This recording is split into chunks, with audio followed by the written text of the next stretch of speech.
Good afternoon students. देखिए बेटा, इसे कैसे करेंगे। ये आपके नॉन टर्मिनेटिंग लेकिन बट रिपीटिंग नंबर्स हैं, इन्हें पी बटा क्यू फॉर्म में कैसे एक्सप्रेस किया जाता है। मैं सबसे पहले सॉल्व करने से पहले मैं आपको इसका आंसर बता देता हूं। आंसर क्या होगा, देखिए आप सबसे पहले क्या करना है, जितने डिजिट्स पर रिपीटिंग ब्लॉक है, this is called repeating block. Repeating block का मतलब है जब मैं इसको विदाउट बार लिखूंगा तो मैं इसको इस प्रकार से लिखूंगा, इस प्रकार से, यानी जितने डिजिट के ऊपर ये बार, दिस इज कॉल्ड एज बार। इसे क्या बोलते हैं, जितने डिजिट के ऊपर बार होता है मतलब वो रिपीट हो रहे हैं। जैसे फॉर एग्जांपल आपका 2 है, 2 को आप 3 से डिवाइड करते हो, ये फ्रैक्शन है आपके 2/3, तो 2 को आप 3 से डिवाइड करते हैं, यहाँ क्या लगेगा 0, यहाँ पे क्या आएगा पॉइंट। नाउ दिस इज, फिर से अगेन सेम सेम आपका आंसर आता जाएगा। ठीक है, तो इसका मतलब यह, इस चीज को कैसे लिखेंगे, 0.6 बार, मतलब ये डिजिट जो है 6 डिजिट जो है ये बार बार रिपीट हो रहा है। ठीक है, so this is the repeating block, it's called as repeating block. अब आपको समझ आ गया होगा। ठीक है, बार का मतलब क्या होता है, बार का मतलब है कि वो डिजिट बार बार रिपीट होगा जब हम उसको इस तरह से विदाउट बार के में लिखेंगे, तो इस प्रकार से। अब इसका आंसर मैं बताने जा रहा हूं, इसका आंसर क्या होगा, इसको पी बटा क्यू फॉर्म में लिखना है, इसे पी बटा क्यू फॉर्म में लिखना है, उसे पी बटा क्यू फॉर्म में। सबसे पहले डिनोमिनेटर डिसाइड करता हूं, जितने डिजिट्स के ऊपर बार है उतने 9 लगा देंगे आप। ठीक है, इसका क्या आएगा, इसके कितने डिजिट्स के ऊपर रिपीटिंग ब्लॉक है, एक ही डिजिट के ऊपर, ये विदाउट रिपीटिंग ब्लॉक है, ये इस पे बार नहीं है, इस पे बार है, तो जितने पे बार है उतने 9, और जितने पे बार नहीं है उतने 0। ठीक हो गया। इस प्रकार से इसमें भी देखिए कितने डिजिट्स के ऊपर बार है, एक ही डिजिट्स के ऊपर, तो वो आ जाएगा 9। और विदाउट बार के कितने डिजिट है, after the decimal point only 1, after the decimal point that is only 1, उतने 0 आ जाएंगे आपके। ये हो गया डिनोमिनेटर कैसे डिसाइड होता है। अब देखते हैं कि इसका न्यूमरेटर क्या बनेगा। ठीक है, यहां पर एक ही डिजिट है वही आएगा, यहां पे कितने हैं 53। ठीक है, 53 में से वो माइनस करेंगे जिस पर रिपीटिंग ब्लॉक नहीं है, वो कौन सा डिजिट है, ओनली 5। ठीक है, सबसे पहले आप फुल कंप्लीट लिखेंगे, जैसे आपने इसको 53 पूरा लिखा है, इसको 4 लिखा। अब इसमें कितने डिजिट है, इसमें रिपीटिंग ब्लॉक नहीं है, ये 1 to 4, तो इसको आप माइनस कर देंगे। ठीक हो गया, तो दिस इज, ये तो इसका आंसर हो गया। अब इट इज 48/90। ठीक है, और 1 इसमें से माइनस करेंगे आप, तो आप समझ सकते हैं कितना होगा, यहां पर 2, this is 1 and 1/90, this will be your answer. बेटा ये तो होगी आंसर की बात। अब मैं अब उसको सॉल्व करके बता रहा हूं आपको, प्रूफ करके बता रहा हूं कि ऐसा ही आता है या कुछ और है, वो देखिए कैसे करना है। अब आपको क्लास 9th में जा रहे हो, आपको फर्स्ट चैप्टर में ही ये इंपॉर्टेंट क्वेश्चंस इनका सामना करना पड़ेगा। अब देखो इसे आप कैसे करेंगे, बहुत ही इंटरेस्टिंग है। सबसे पहले क्या करना है, इसको आप x के इक्वल कंसीडर करेंगे, 0.4 कितने ये रिपीटिंग ब्लॉक 4 पे है, इसका मतलब होता है ये इसका मतलब होता है ये नॉन टर्मिनेटिंग है, इट इज कंटिन्यू, लगातार चलता जाएगा। ठीक है, आप इसको इक्वेशन नंबर 1 कंसीडर कर सकते हैं। अब क्या करेंगे, नेक्स्ट स्टेप में आपने इसको मल्टीप्लाई करना है। इक्वेशन फर्स्ट को किसके साथ करेंगे, 10 के साथ। अब ये कैसे डिसाइड होगा, 10 से करना है, 100 से करना है, 1000 से करना है, 10,000 से करना है। ठीक है, मल्टीपल ऑफ 10, मतलब ये 10 की जो है 1 एंड 0s। अब कैसे डिसाइड हुआ, 10 से है, जितने डिजिट्स के ऊपर रिपीटिंग ब्लॉक है उतने ही 0s के साथ मल्टीप्लाई करेंगे। ठीक हो गया। अब देखो इसे कैसे करेंगे, सो x को करेंगे इसके साथ, तो दिस इज 10x। नाउ जब इसको 10 से करूंगा तो 0.1 डिजिट शिफ्ट हो जाएगा right side. Now this is your second equation. Again third step में subtracting equation first from equation second, first को सेकंड से। सेकंड है आपकी 10x, इसमें से आप इसको माइनस करेंगे 1x। Now this is 4.44 and so on, इसमें से आप इसे सब्ट्रैक्ट कर दें।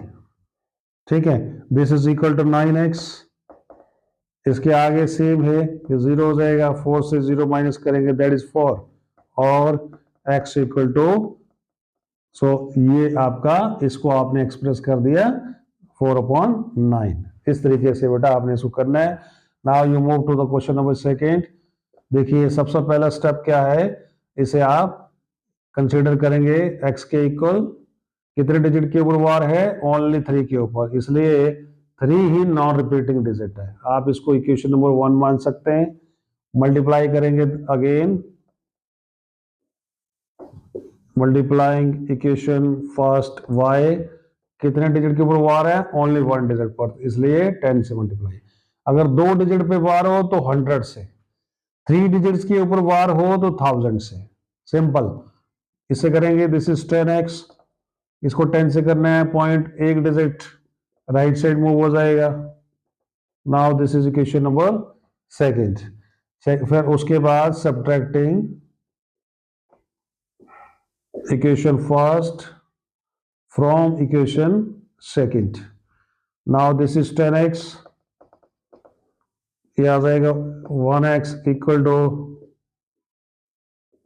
इसमें से क्या माइनस करेंगे, 0.5333 एंड दिस इज, ये आपको सब्ट्रैक्ट करना है, 10x और दिस इज 9x, ठीक है। यहाँ के आगे सेम है 0, 13 में से 5 आएगा 8, यहाँ बच गया, ठीक।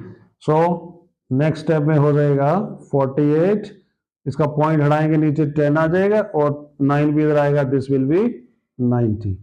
एक बार फिर रिपीट कर रहा हूं, यहाँ पे आप, ये 10 आ गया पॉइंट हटा के, और ये 9 जो है यहां बन जाएगा, this will be 90।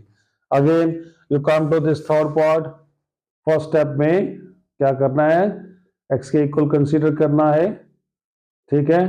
Repeating block में एक ही डिजिट है, इस तरह से। Now this is equation number 1, multiply by 10, 10 से क्यों, क्योंकि एक ही डिजिट पे वार है, so this will B 10x, और इसे करेंगे 10 से तो पॉइंट एक डिजिट राइट साइड मूव करता है। अगर 100 से करें तो 2 डिजिट करेगा, 1000 से करेंगे 3 डिजिट मूव करेगा, ये तो आपको मालूम होगा। This is equation number second. Now subtracting equation first from equation second. Now this is 10x minus 1x, 124.666 and so on. इसमें से क्या सब्ट्रैक्ट करेंगे, 12.466 and so on. Now 10x 1x equal to 9x, यहाँ के आगे same, 6 में से 4 2, 4 में से 2 गया, ठीक है, अगेन 2 1, ठीक है। तो ये हो गया आपका, एक बार 6 में से 4, दिस इज पॉइंट के बाद आ जाएगा आपका 2, ठीक है, दिस इज 2, 4 से 2 एंड 2 से 1, 1 एंड 1, ठीक है। पॉइंट हटेगा तो नीचे आ जाएगा 10, पॉइंट हटेगा तो 10, और 9 हटेगा तो 9 इधर आ गया। तो this is equal to x equal to 1122/90।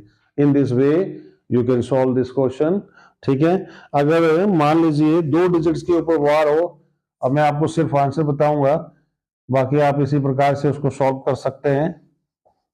कैसे करेंगे आप उसको,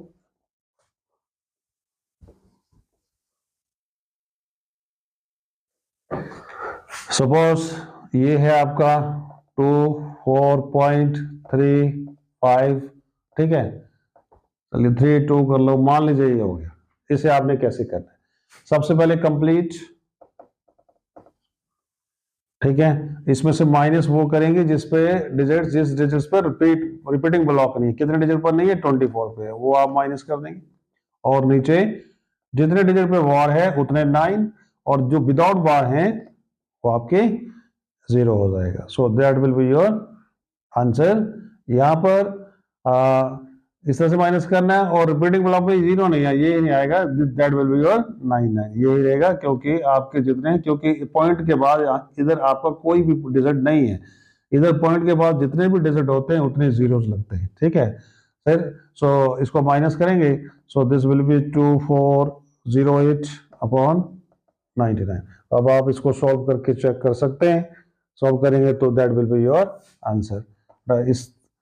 इस तरीके से आपने ये नॉन टर्मिनेटिंग और रिपीटिंग ब्लॉक वाले जो डिजिट्स हैं, नंबर्स हैं, उनको P अपॉन Q फॉर्म में एक्सप्रेस करना होता है। ठीक है, इस प्रकार से आई होप कि आपका कंसेप्ट क्लियर हुआ होगा।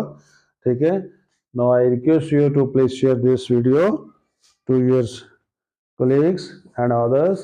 Thanks for watching this video.